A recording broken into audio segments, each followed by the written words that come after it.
Wanadhani asibongolala. Tumejamu sijifanye uja notice. Wanadhani asibongolala. Tumejamu sijifanye uja notice. Mwambie punde imechoka sana. Milima ya Tiaty, mojawapo ya maeneo yenye mandhari ya kuvutia katika kaunti ya Baringo. Mandhari ni ya kuvutia, lakini hali ya shule nyingi katika kaunti ndogo ya Tiaty inatoa taswira tofauti kabisa. Shule ya msingi na ya sekondari ya Domo iliyoko Koloa ni mojawapo ya shule nyingi za umma zilizoko katika hali mbaya. Shule hii ambayo ilianzishwa zaidi ya miaka 10 iliyopita bado inakabiliwa na changamoto ya uhaba wa madarasa. Masomo yanaendelea hapa, ila wanafunzi wanalazimika kuketi juu ya mawe wakipambana kukata kiu ya masomo. Wakati wa jua kali watoto wanachomwa na jua, na wakati wa mvua mingi tunafanya what we call integrated classes. Baadhi ya wanafunzi wa madarasa ya juu ndio hutumia madarasa machache yaliyopo. What about 200? Ila hapa pia kuna tatizo lingine. Walimu wawili wanalazimika kufundisha madarasa mawili kwa wakati mmoja ndani ya jengo moja. Walimu wa shule hii pia hawajasazwa na hali hii mbaya, ofisi yao ikiwa chini ya miti. If we get well wishers who are going to assist us to build around 4 classes an administration block, we shall appreciate. Shule ya Natirira ECDE ina jumla ya wanafunzi 22. Awali wanafunzi hawa walikuwa wakisomea chini ya mti hadi mfadhili mmoja alipowapa kibanda hiki chenye vyumba viwili. Tunaarifiwa kwamba mchana kinatumika kama shule na usiku huwa ni chumba chake cha kulala. Lakini pengine jambo la kuhuzunisha zaidi ni hali ya watoto hawa ambao hawana sare za shule na wanalazimika kuketi kwenye sakafu yenye vumbi bila vifaa vya kuandikia. Yvonne Cheregai ni mwalimu asiye na mafunzo rasmi, lakini alijitolea kuwafundisha watoto hawa baada ya wazazi wao kumwomba kuwasaidia. Shule iliyoko karibu na hapa iko umbali wa kilomita 10, na ni hii ilikuwa nafasi yao pekee kwa watoto wao kupata elimu. 18 schools we have teachers and 25 we don't have teachers. Licha ya changamoto wanazokabiliana nazo, watoto hawa wanazidi kuwa na ari ya kusoma, wakiwa na matumaini kwamba serikali na wafadhili wengine wataingilia kati ili kuboresha hali yao, angalau wapate fursa sawa na wenzao. Safin Achieng Oma, runinga ya Citizen. Na bila shaka kuna mengi ya kutafakari kutokana na taarifa yake hiyo Safini, manake wale ndio viongozi wa kesho. Lakini naangalia pia wamekuwa na mbunge kwa mihula mingi, Bwana Kamket. Bila shaka. Sasa hii ni changamoto, ni hali ya kusikitisha, ni hali ya kuudhi, ni hali ya kutamausha. Mangetu Chita Chronicles. Hii yenye na kuonyesha hapa ni shule inaitwa kwa Itama Primary School. Iko Bomet Central Constituency, mahali inaitwa Chesoi. MP ya ulimwengu hii anaitwa Richard Kilel. Nataka nikuzungushe around this school, uangalie vile shule inakaa, the environment, angalia vile classrooms inakaa, na hii ni shule ambayo inatumika. Wanafunzi wanasomea hapa. Hebu angalia vile hapa inakaa. This place looks like this, na watoto wanakuja kusomea hapa. Sasa hapa ni ofisi ya staffs. Hapa pia ni library. Tunawekanga nini vitabu hapa. Unaona hata sasa vitabu kuna maana watoto wanaenda nayo on Friday. This is our office. This is a school watoto wanasomea, si eti hapa ni shule ilifungwa. I even want to ask watu wa Ministry of Education, you should not allow children to be studying in such an environment. These are schools you should close. Hakuna mtu anafaa kuwa anasomea mahali kama hapa. Hii ni aibu kubwa, and it should not be happening in this century. Ama namna gani? Huwa anawaambia all the time, hii kona yetu ya dunia Bomet County lazima shetani yako na ofisi na sio ofisi ndogo. It must be a regional office. Hata wazazi mnafaa kukataa watoto wasiende kusomea mahali kama hapa. You should refuse to send your children to such a place. Tena kwa ile gavana yetu ule mwenye alikuja kukamatwa juzi na watu EACC. I have received complaints from wale wanaitwa community health promoters. Wale wenye chukinyo golonje ni William Beshoge Ngericho 15 months ago. Went to Bomet County community health promoters, they have not been paid. Tom Geliban hawajalipwa for 15 months, wanafanya kazi bure. Yet other counties wanalipa wao. Kwani sisi pesa yetu Bomet inapotelea wapi? Kiyoko so hii na kaba nagini mangwe Nakuru ileji ni big so katage itane. Got kogeger logoiwek kogeger age nekita ko gavana nebo Kiambu kigure Waititu baba yao. Ko kanyor kotini guilty of kole kichor rabinik 500 and something million. Ako wendi ko chito. Tamamwogen Bomet kotam kelelen lame sigiriet ole kakirotyi. Lakini kuosiche Bomet ko sigirioni nyon en koroni ko kokong'eti rogoet anan ko marata. Ako kiono kot ko mang'et chito ama namna gani. Mama chepmaya ninye mama we chepmaya ebe mazaine kono chepmaya ebe mazaine. You know, I was looking this poll that was done by UDA Senator Boni Khalwale, and I was looking it in two ways. Number one, why was Boni Khalwale doing this poll? Because number one, he's a UDA senator and he has aspiration to be a governor. So he was trying to assess kama akisimama governor na UDA Kakamega anaweza pata kitu. Ama akisimama na mambo na Raila because he has seen Raila in Western Kenya pia anaweza pata kitu. Surprisingly, the poll backfired. Only 10% they said they can vote Ruto back. And 9% they can vote Raila Amolo Odinga. 81% of Kenyans said they cannot vote either of them.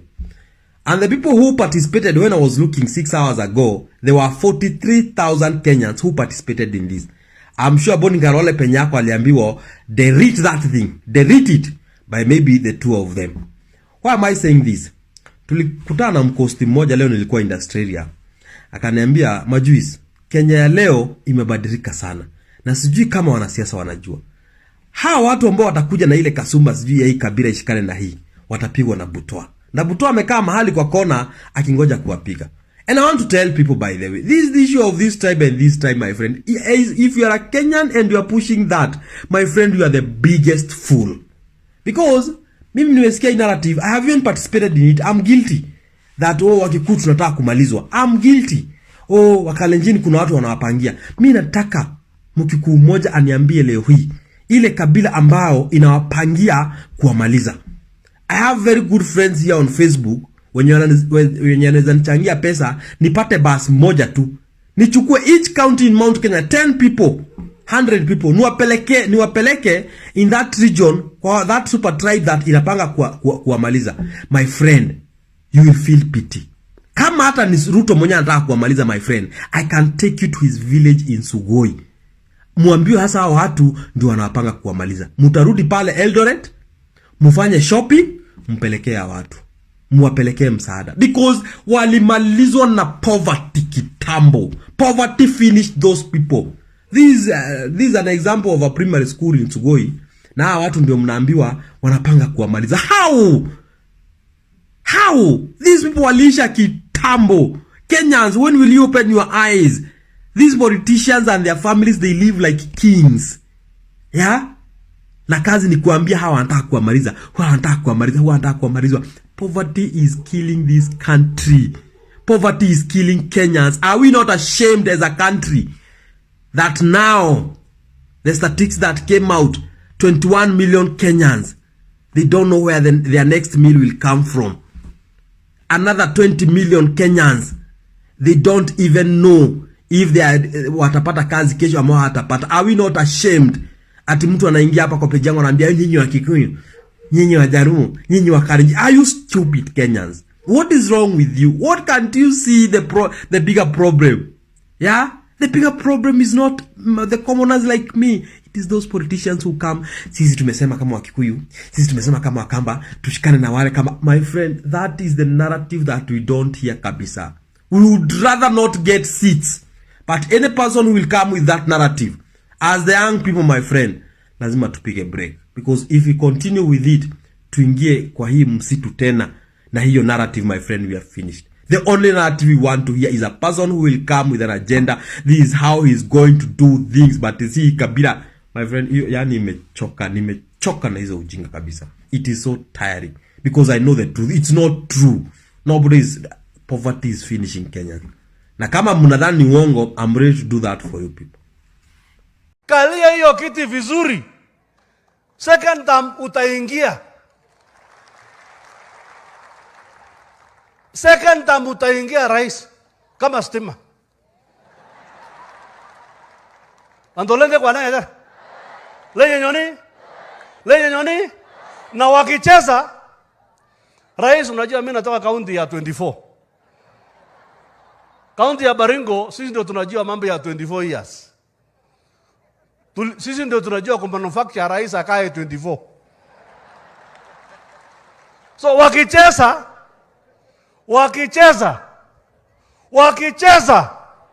wakicheza hata tunasambia wewe rais endelea kidogo. Kwani iko nini? Mr. Speaker, watu wanasema ati 2027 ati Ruto aendi nyumbani. Believe me or not, hata hao polisi ndio watapeleka Ruto nyumbani. Kwa sababu hata hao polisi wanalala kwa makondeina, nyumba mbaya. Wanakula joto ya jiko. Unakuta polisi amepanga laini ya kununua makaa. Polisi ameenda kununua mafuta ya stove. Na wewe unajifanya huko na krauni unahudumia serikali.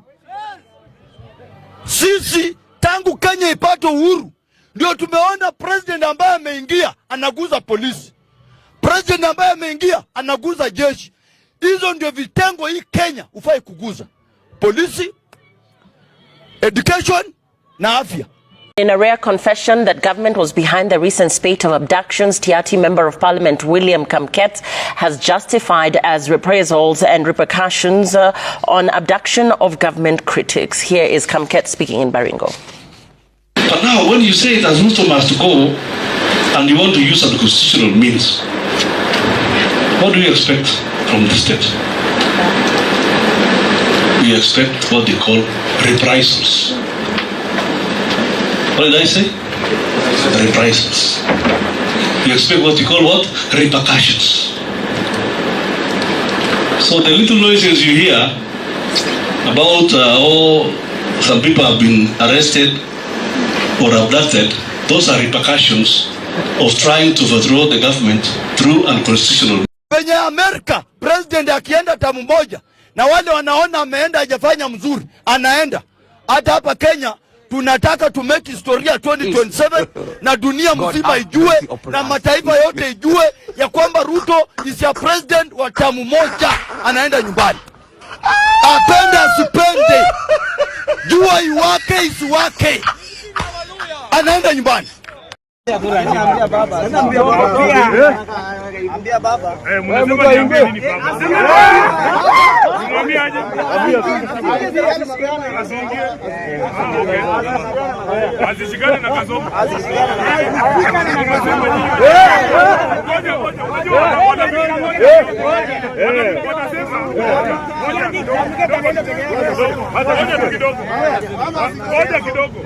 Watasema hapa ni Siaya. Hapa ni wapi? Baringo mnasema baba afanye nini? Azishikane na nani? Basi ujumbe hii au mbaya zaidi. Sasa now it is in pathetic condition. Takriban kila kona ya shule ya msingi ya Koitama katika kaunti ya Bomet inachukiza. Kutoka kwa kuta hadi sakafuni, kuanzia madarasani hadi jengo la ofisi za walimu, haya ndiyo mazingira ambayo wanafunzi na walimu wanalazimika kustahimili kila siku. Last condition ni tough. Hamuna desk.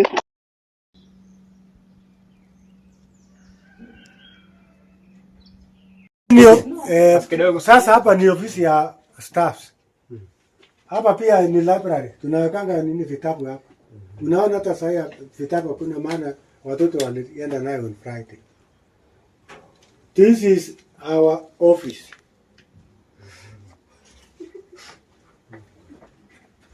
Tunaona hata timetable ndio hii.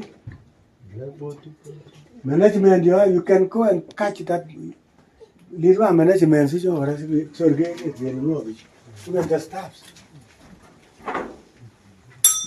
This is time. Their timetable. Anenda asini ye jara apne. Okay, but I'm going to rap. Really, come. You are not going to rap. You are not going to rap.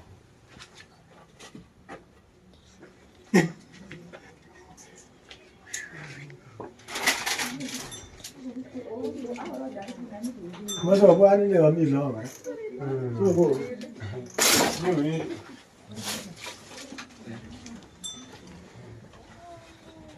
Very no aku ataki kumbeta kuna hata kigomba kuna tunajaribu kusaidia.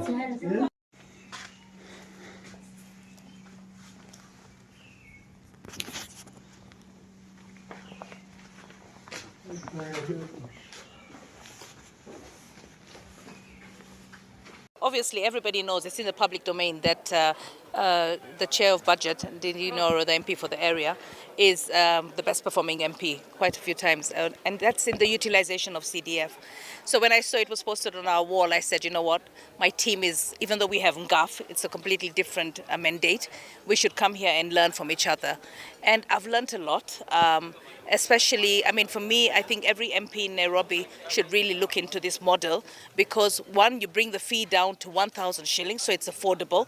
Right now, people are struggling with resources. The second thing is the retention. The amount of children that come, you've got 100% retention of students. So I think that's something that we should consider because we've got a lot of dropouts, a lot of children that don't finish school, and a lot of children that are chased from school. I know that the county of Nairobi is doing a program on Dishi, which is to provide food. But in Nairobi, we've got other challenges being community-based schools and faith-based schools. So, but all in all, if we can make it work for the public schools with a new mandate by the Ministry of Education to increase the classrooms in Nairobi, to make sure that we have a transition from primary to secondary. For me, just being here with my team, the NGAF team, we learnt a lot, and we also know that we can share with each other. So the fact that Mheshimiwa here is willing to share his experience, his knowledge. I mean, he did tell us that when he joined Parliament for the first 2 years, it was like, what do I do? You know, you don't come in knowing exactly what to do because you find a system that's set. But he worked with it, and the key takeaway for me is data, data, data. Data informs your programs and your plans, and as long as you collect that data. And then also, change is never easy. For him to get all the teachers to agree, all the contractors to agree, to involve the community in terms of doing the projects, you know, the labor project that system that he has, it's all been talking. If everybody gets to want the best for the country, the best for the citizens, we should always agree when something is good, and this is good. I'm David Kiplagat, all the way from Soy in Uasin Gishu County. We have come here so that we can feel the experience we have been looking at through the media and also through the social media, and we have found out that actually what we are seeing is real, and we really want to congratulate our colleague Honorable Ndindi Nyoro on what he has been able to achieve and what we have been able to learn while we were in class. We at least we have felt the experience of the Elimu Bora. We have felt the experience of utilization of resources, especially when you use labor-based. You will find out that with little resources you are able to do much, and the beauty is trying to make sure that as much of the resources that are available goes into actual work, and that one we are really appreciated, and we want to tell Ndindi Nyoro the sky is the limit. Aim higher, and we shall support you. Thank you. Ni Mwengi Mutuse, mbunge wa Kibwezi. Tumekuja hapa ndio tuangalie jinsi tunafanya kazi kwetu na vile kazi inafanywa hapa. Nataka nimedhibitisha kwa macho yangu kwamba ikisemekana Ndindi Nyoro ndiye mbunge namba 1 Kenya kwa maendeleo, hiyo ni kweli, because what has been done here is amazing, using little money and giving that money a lot of value.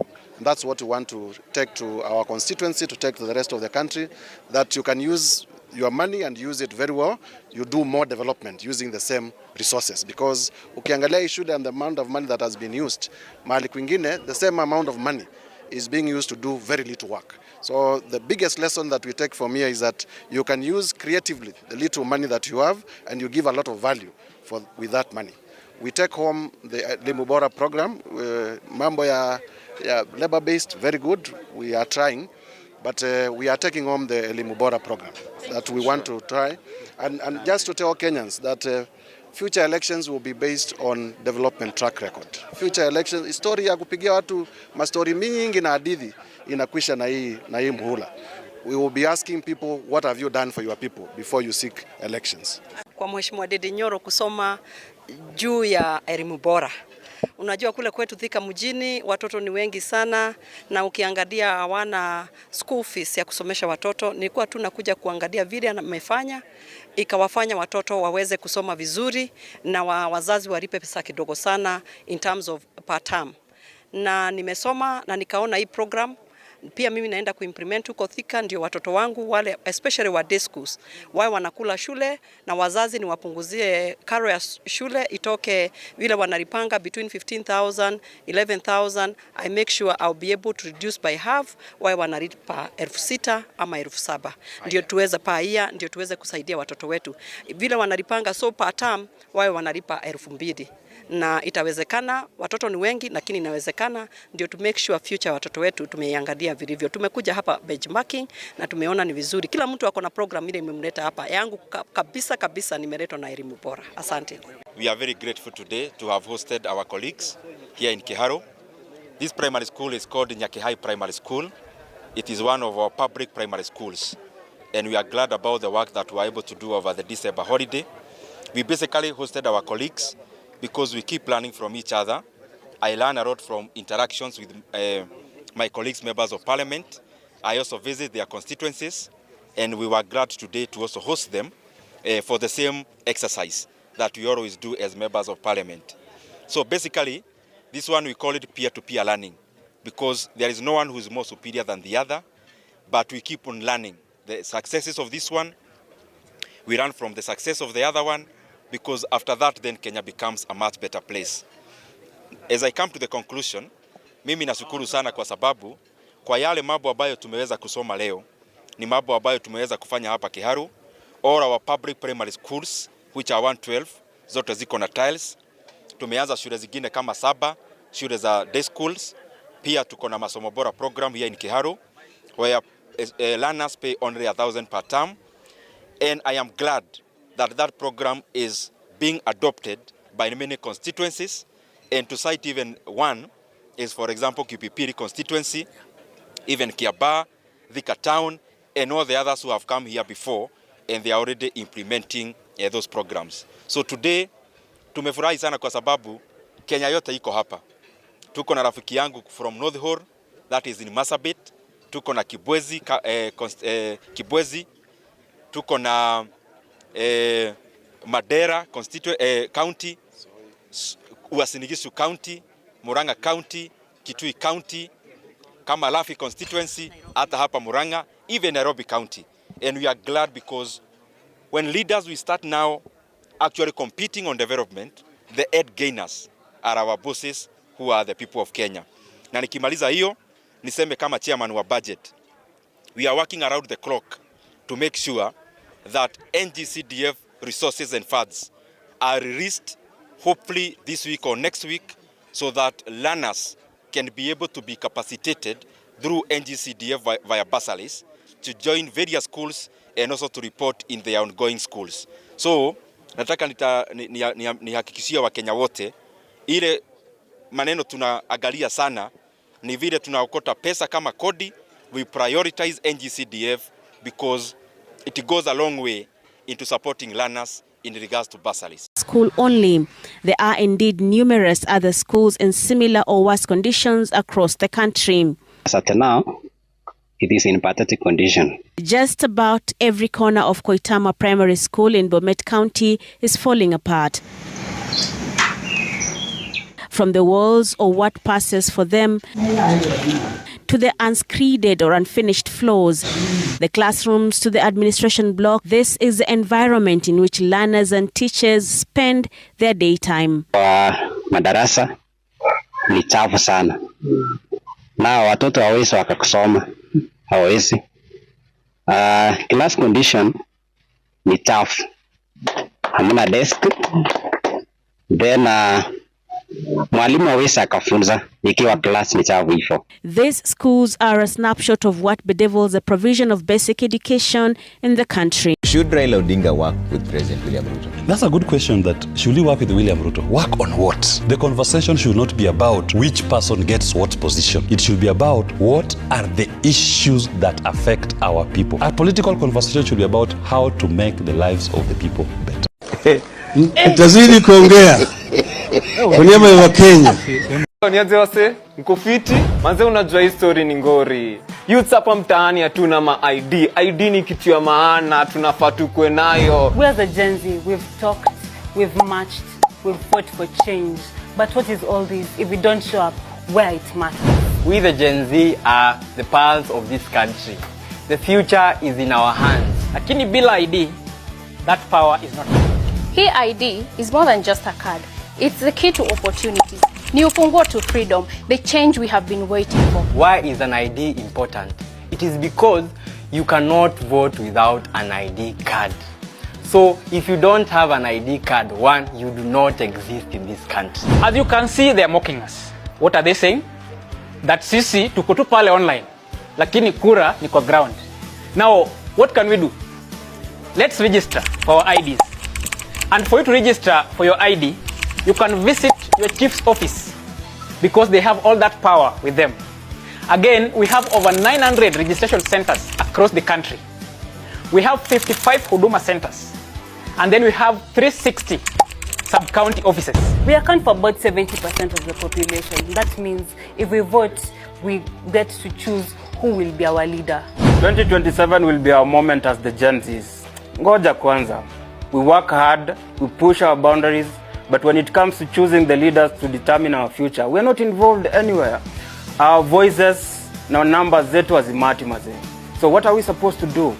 Go get your ID, register as a voter, and then come out and vote in 2027. It's that simple. My fellow young people, the Gen Z, it is high time we understand the politics of our country. We must understand what role politics play in our lives. And until we get politically mature, we will always be maneuvered, swayed, or deceived into supporting people politically, those who don't have Kenyan interest at heart. 2027, without your ID, you will not be able to vote. What are you doing without your ID? I will urge all of us to hold each other accountable. Uliza mzae, uliza madhe, uliza beshte yako kama kona ID. The cost of living is going high. They are killing us and abducting us every day. What are we supposed to do? We're supposed to send them home. How are we going to send them home? You make sure you have your ID for 2027 so that we make sure we pump new blood of good leadership and are good leaders and have a better country because our motherland is where we are. Identity yetu, Kenya ni yetu. Our future, our choice. Identity yetu, Kenya ni yetu. Identity yetu, Kenya ni yetu. We can do this, guys. Twende tukapate ID bana. Mimi mwenyewe niko na ID yangu. Here's my ID. Salute you all. To my fellow young Kenyans, if you are not a registered voter, please make the time to go and register as a voter. Because Kenya's future depends on you and me. So how do you register? There are IEBC offices in every constituency, and that is where you register. So please find the location of the IEBC office in your constituency and register. All you need to carry is your identification card or your passport.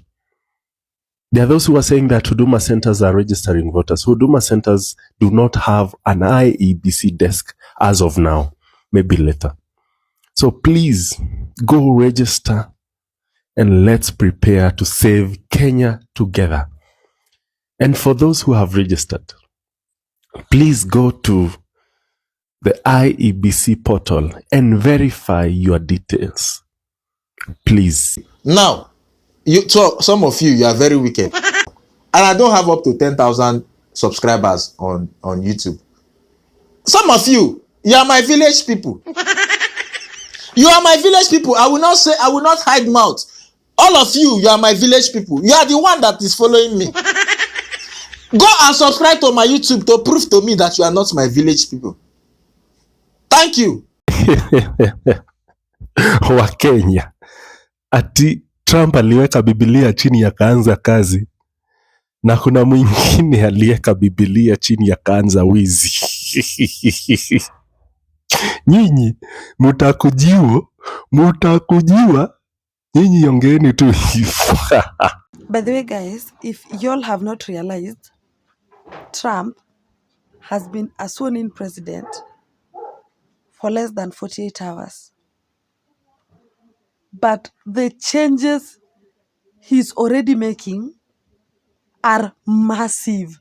Like, he's making big decisions in less than 48 hours. In less than 48 hours, amemaliza LGBTQ. Amesema huko kuna gender mbili peke yake, male and female. In less than 48 hours, amerudisha TikTok. In less than 48 hours, anyway, na kuna huyu wenyu anafanya campaign. Anafanya campaign. Ai. Mungu tusamehe. Anafanya campaign. Anafanya. Hey. Mheshimiwa William Ruto, wewe ni mwizi. Msaidizi wako ni mwizi. Na lazima tunaomba kwamba Mheshimiwa William Ruto, omba wa Kenya msamaha. Omba wa Kenya msamaha kwa sababu ya yale maovu ambayo uliyafanya na Wakenya wanaumia. We will not tire. We will not be scared. Tuko tayari. Polisi wajitayarisha mpaka jioni. Ni kukimbiana hapa na pale. Wanasa kwame. Wanasa ai. Wanasa wololo. Wanasa. Enda pole pole. Cool down.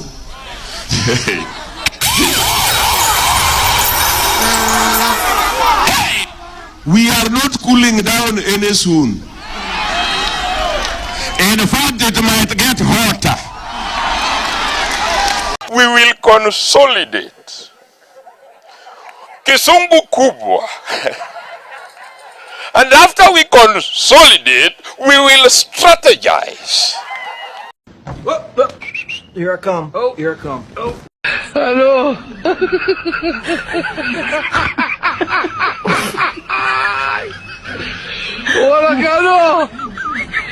And don't buy into the political rhetoric of trying to divide you into tribes. Yes. Our problems are not tribal. There is no Kikuyu problem, there is no Kalenjin problem, there is no Luo problem, there is no Somali problem. There is no Kamba problem. Yes. Shift share knows no tribe. The university funding model knows no tribe. Yeah. Joblessness knows no tribe. All these problems that we point out, they do not know any tribe.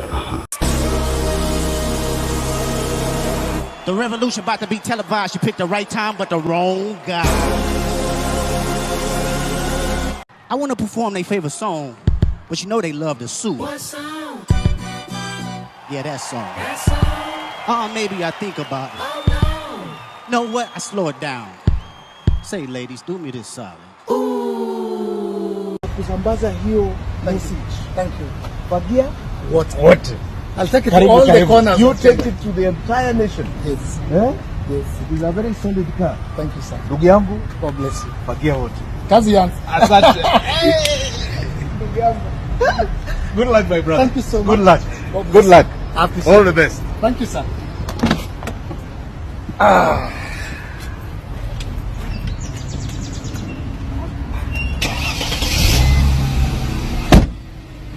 It's time for a fresh start. Tunafagia wote. Your Excellency. Aya, alafu matopare. Okay, matopare. Matopare. Topa, topa, topa, topa, topa. Matopare. Matopare, topa, topa. Tazidi kuongea kwa niaba ya Wakenya. She asked me, baby, where you from? I told her, Kenya.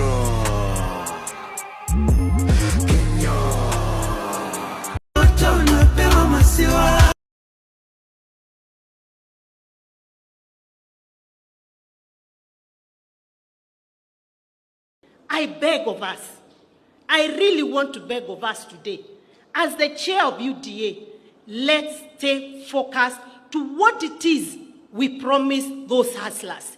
Because if we don't deliver, those hustlers will send us out of power, and they'll send us with vengeance. So let us talk about roads, electricity, education, health, types.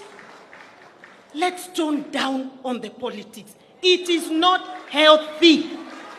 It is not healthy. It is the wrong time. Wananchi naweza sikia kuchukua William Ruto. Wanaweza mchukua kwa sababu sisi wananchi, we don't need him. Ametuchosha. Ama nyinyi mjachoka? Mjachoka na Ruto? Ule mtu anataka kuchukua William Ruto, you can take him for free, take Wetangula for free, take Mudavadi for free. Tunawapea hizo takataka zote waende waongoze if they are good to you. Majenzi mko? Kazi mnafanya kwa mtandao ni mzuri sana. Na tunapongeza nyinyi. Na muendelee. Mtaendelea. Lakini mtandao peke yake haitoshi. Tunataka mjiandikishe kama wapiga kura. Wale watu ambaye watakomboa Kenya hii, wenye kuamua Kenya itaongozwa namna gani, ni hao majenzi wetu mwaka wa 2027. Lakini hamwezi amua Kenya itakaa namna gani kwa simu peke yake. Lazima mchukue vitambulisho, lazima mjiandikishe kama wapiga kura. Siku hiyo ikifika muamuke saa 9, muungane na sisi na wengine, tuende pale kwa debe, tutafute uongozi wa maana ambaye utaheshimu wa Kenya, utaheshimu demokrasia na utakubali kufanyia kila mtu maendeleo. Tumekubaliana majenzi? Hata nasahau tarehe ni gani. Mimi siko na tarehe kwa kalenda. Na mimi hata sina haja nayo. Mimi chenye niko nayo nayo ni serikali ya 2027. Huyu mkata ushuru tumtoe. Na tuungane si wote. Meta vile naona nisha reject hiyo finance bill 2025. Ningoje tu date ya maandamano. Juu mambo yendi bana. Mimi hata wafanye nini? Mimi nisha reject. Mfanye nini? Nisha reject. Mfanye nisha reject. Nime reject. Mtoe date ya maandamano sasa bana. And we are not alone. There's a new force of nature at hand, stirring all over the world. They are the young people whom, frankly, we have failed, who are angry, who are organized, who are capable of making a difference. They are a moral army. And the most important thing that we can do for them is to get the hell out of their way. Kwanza mimi ikifika 2027 naiba mpaka kura ya madhangu na budangu. Sitaki warudi tu huko tena. Si youth church anuka. Madha zetu bado Ruto unaenda home na 13 parliament tunaivunja. Wende home wote tuanze fresh. Mr. Speaker, sir, I'm here to address you. You must go. Ruto must go. Kwapa na hatuendi. Kwapa tunalala huku na hatuendi. We don't fear you guys. You hypocrites. We don't fear you. Mr. Speaker, we don't fear you. Tuko ndani. We stomped inside. Sisi ni nani? I'm inside. Niko ndani. Na tunamalizana na nyinyi. Tunamalizana na nyinyi. Mmetutesa sana. Today is today. You must hear our cry. Sisi ni sisi. Utatusikiza. Hii ni bunge yetu. Sisi tumewafanya mko hapa. This is our parliament. You must hear us. Kama hamna masikio, tutawafanya msikie. Poa mzee. Sha nini? President tunataka kuambia uko na miaka 2 katika ofisi. Na wananchi hawa they will punish you na hata ukiwa na pesa watakutoa nje. Wacheni tu mimi niseme na mapema. Ndio kama kuna list na andiko mniweke kwa list. I can't wait to reject Finance Bill 2025. I can't wait because I know it will be something absurd. It will be something mental. I can't wait. Mniweke kwa list jameni. List reject. Idiots who don't want to participate in the affairs of their nation, they think things will just work in and of themselves. Then they are tribalists. And these tribalists, they think that they are only safe with people who are from their tribe. And tribe can mean people from the same culture, same language, or same culture. Then they are citizens. These are individuals who are responsible and know that when you want to be served, you must give those who have the desire and the intellectual capacity to serve you. In many societies, it is only a small percentage of people that can be called citizens, not more than 5%. And if a society wants to grow in the right direction, civic education is what will help the idiot and the tribalist to become a citizen.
Itoe Ruto Kenya, hata kama angalau na jali.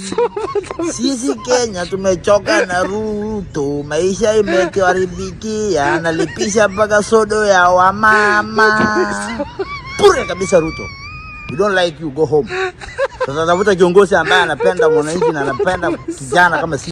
They want to be described as honorable even when they are horrible. They acquire things which they have not worked for. They promise us things that they know they will never deliver. And there is no shortage of such men and women in the African continent.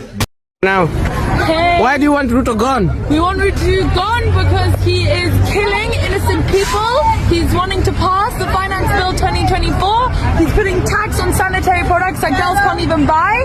He can't go to school. He's corrupt. He's taking the money. He needs to go. Yes. Out. If you're going to raise anything, start with your hairline. Nice. Control, Alt, Delete, Ruto. The drunk did better than you. The drunkard did better than you. Nice. Now the next election, yes. Unajua hawa ndio watakuwa nasema fagia wote ama mtasema namna gani? This generation, yes, they use their might because they didn't vote, the largest vote in the last election. Hi Kenyans, mi sina maneno mengi. All I want to say is Ruto must go like yesterday. Bye.